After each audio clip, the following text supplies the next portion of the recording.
I can easily watch an entire series in a single day. 2 days. 10 hours of television a day. And I didn't even like it.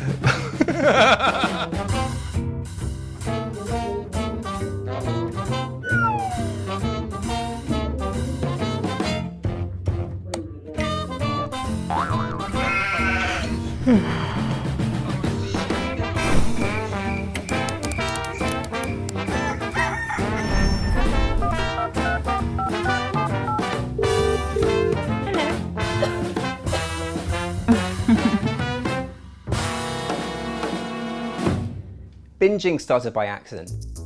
Netflix had realised that loads of people were gravitating towards watching shows in bulk. Be that shows that you've seen before, Friends, Seinfeld, Law and Order, ER. That's the surprise about it. It's led by the consumer. The way that Netflix tries to nudge you to watch more, it's very subtle little tricks. They work out very quickly when a show launches, which thumbnail's working, why. Also, getting to the very end of an episode and immediately the credits, they minimize it right to the corner of the screen straight away and automatically load the next episode. That's how you sometimes get sucked into watching a show for 3 hours without even noticing. I have found that people are deeply embarrassed by how much they watch TV, deeply embarrassed to not be productive and take time off and say, actually, I watched 6 hours of television today because I needed to not look at 5 different tabs on a work computer. I just needed to. We also binge to be part of the public conversation.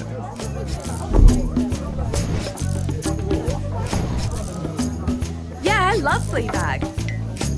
So I think that there is an anxiety about being caught up about this content, which is forcing people to binge more also.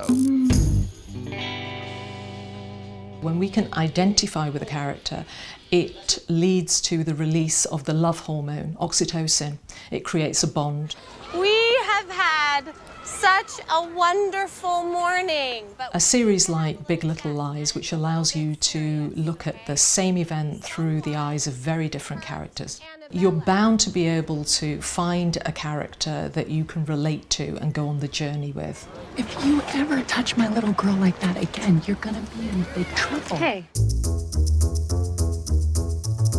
If we're making time to watch a series end to end, we are potentially creating hours of space to work with our emotions, our relationships.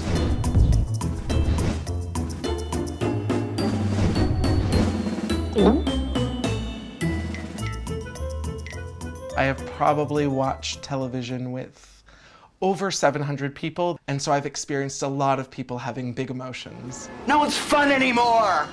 Whatever happened to fun? The episode Splat of Sex and the City, which is the one where Kirsten Johnson falls out of a window, causes people a lot of emotions because it's an episode about moving on from something.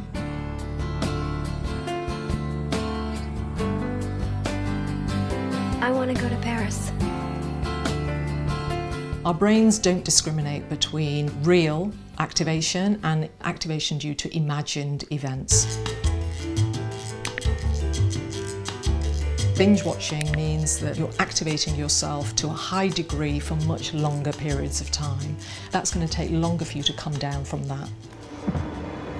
Episode 4, Game of Thrones, where Missandei is beheaded, a much beloved character.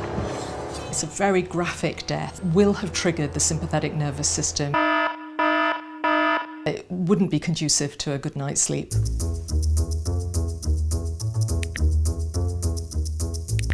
What makes Netflix stand out so well is the fact that they're able to really experiment with the number of characters that are in, the number of story arcs.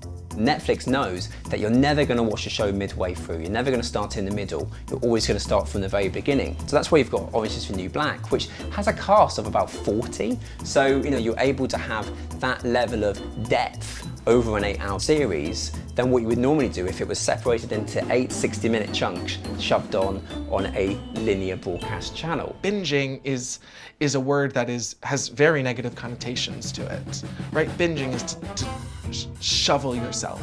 We don't say, I binged a book, but the reality is that some of the greatest writers of our generation are writing television. I would be the last person to say, stop binge watching. Thanks for watching. Don't forget to subscribe and click the bell to receive notifications for new videos. See you again soon.